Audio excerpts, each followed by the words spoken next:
Hello everybody, welcome again to Adrian's book channel. I'm Adrian, and today we're going to talk about a book I just finished by David Gemmell called Legend. Who inspired me about this book was Michael K. Vaughan. I forget on which video he posted this on. He's mentioned it a bunch, but on one of his videos, like top 10 fantasy books ever, or top 20 like fantasy books ever, something like that, he mentioned this book. It wasn't like top 2 or 3 or something. I think it was top 10 fantasy books, and this was like number 8 or number 7 or something. It wasn't even super high, but it was high enough to be on the list. And I don't know why, it just intrigued me to check it out. I forget what he said about it. He just said it was a good kind of, it's a standalone-ish book. I mean, it's a part of a series, and there's a decent amount of books in the series. I don't think it's not really a standalone, but I mean, you could read it and that's it. I mean, it is a standalone, I should say. But when you read it, though, you're definitely in if it's your kind of thing, you can't help but think of checking out the other books, because this book was pretty good. I would say it's heroic fantasy is the genre. I love heroic fiction, like historical fiction. One of my favorite books ever is Gates of Fire by Stephen Pressfield. I love everything about heroic fiction. I was never a huge fantasy guy, but I can see definitely getting into it more and more. This book was great because in the vein of heroic fiction, I love the character development in this book. David Gemmell is a great author. He's a great storyteller, and it's an adventure book. You know, the story is one that it's not trying to be something that it isn't, I guess, is one way of putting it. Like it's not full of it in any way. It's not pretentious. It's not like trying to be some, like War and Peace or something like that. It's just an entertaining book, and it's pretty easy to read, and some of the literary devices that he uses are good, and by way of some foreshadowing techniques or character development and other things like that. It's good. So this book, Legend, is the beginning of a series, and Legend refers to this character Druss, Druss the Legend, who is a legend, and it's just a fun story. So basically, the gist is I'm not going to give any spoilers, but or at least I'll try not to. There's this city in this far off, distant make believe land. There's this city with this epic fortress that like basically has like the greatest fortress this world has ever seen, and there is this like tribal nation who is interested in just taking over the world and wants to invade this city state, or this country, as for lack of a better term, and this country is vastly outnumbered. The good guys, these good guys, the legend, Druss the Legend, is vastly outnumbered. It's like one of those classic stories, similar to the 300 story, the Battle of Thermopylae with ancient Greece, which is what Gates of Fire is based off of. But it's just this story of these characters coming together and in some sense led by this guy Druss, coming together and defending this city at this fortress. And so there's just a lot of like fun action, great adventure. The plot development is easily approachable, and it's easy to gain interest with. And it was just fun to see the characters develop, and it was interesting. By the end of the book, I felt really connected with these characters. At some part through the book, I thought, man, some of these characters aren't as developed. Like, I don't feel like I know some of these characters as well as I want to, but you get to know them. I mean, some of these characters you get to know like right at the very end. I felt like it came together. It came together really well. There's an interesting story about this book too, about the kind of the premise of the story, and that is, I think I saw this on a YouTube video, an interview of David Gemmell, where he talked about his thought process behind this book in particular. I think this was his first novel that he ever wrote, and he said he's passed away now, but I think he's from England.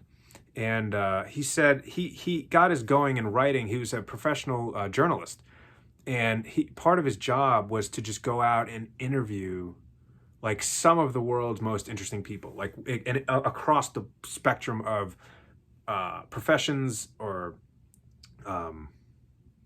industries or whatever it is, like all different kinds of people. He would interview, and what he said was it gave him a really good basis, a creative basis, because he felt like when it became time for him to start a novel, he felt like he was he had met so many interesting people that he had like these reserves of characters in his mind that he could easily just throw together in a book. And I don't know if that comes through necessarily. It doesn't feel contrived or anything like that when you get to know the characters in this book. But it was just an interesting little tidbit. And what's more is he was talking in this interview about how the thought process behind the story was that in real life, Gemmell was diagnosed with cancer, and it turns out, not to give a spoiler, but it turns out that he was misdiagnosed. I think I'm remembering that right. He was misdiagnosed with cancer, but when he was diagnosed with cancer, he had this fear of death, and he was this tough dude. Like I think he was a bouncer at a bunch of bars in England, and he was a skinny guy, but he was a tough guy. And but he said that when he was diagnosed with his cancer, he was like really scared, and like obviously who wouldn't be, and it freaked him out, and like he had to grapple with a lot of questions about life and what the nature of fear was in general, and what it meant to be courageous, and how you look at death as a man, and all these different kinds of things, which naturally would come to anyone, man or woman. It would come to you if you're dealing with that. And so anyway, so he describes how somehow he came up with this idea. I guess he always wanted to write a novel, and he came up with the idea of writing a novel because he'd be like, man, I might die, so write it.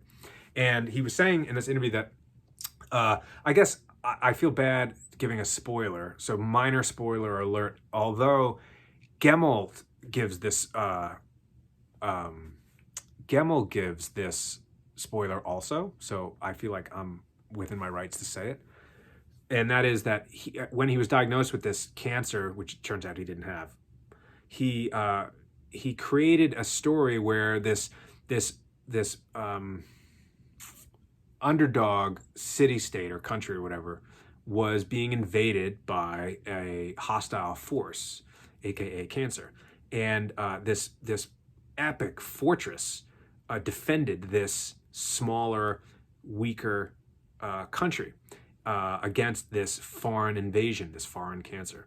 And as he was writing the story, he said to himself, okay, like however this ends, like assuming I can actually finish the book by the time I might die of cancer, if I'm able to finish the book, like if I find out that this cancer is terminal, I'm going to like the fortress will fall, as it were, in the book. But if the cancer isn't terminal, like the fortress won't fall in the book. So I guess maybe a minor spoiler alert, but nothing that big. And it's a series. This is one book in a big series. So I mean, you could guess that he didn't die. And so yeah. Anyway, so just a cool adventure story, heroic scenes. Druss is a cool. So it's funny. Like at the beginning, I just thought, first of all, the name Druss, like what is that? And is this character, who is this guy? And is it something that I'd be interested in finding out more about? And it turns out it really was. Like he's a great character. And the legend, his legend was well done, I thought, in the book. Gemmell did a good job building up this character, getting you to sympathize with this character, sympathizing with his friends, sympathizing with their situation, learning about the enemy, learning about what it was they were defending. Gemmell raises some really cool questions about, like, what is death and how do you look at death?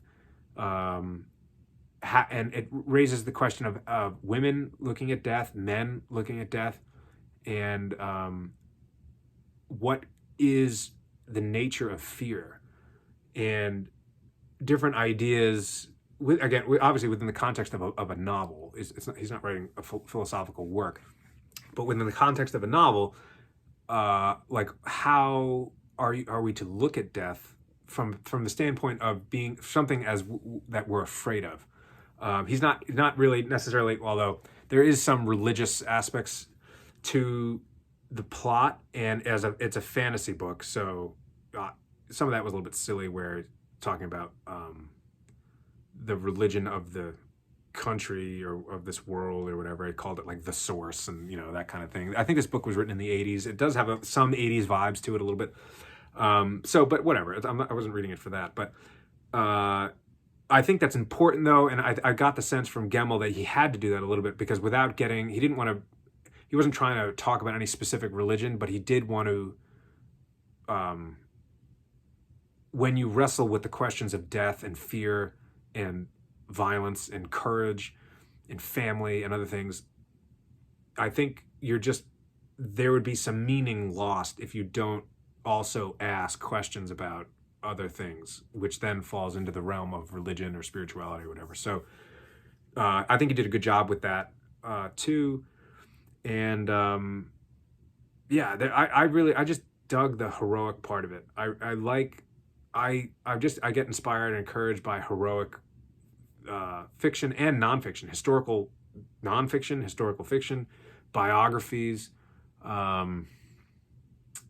It's just fun stuff.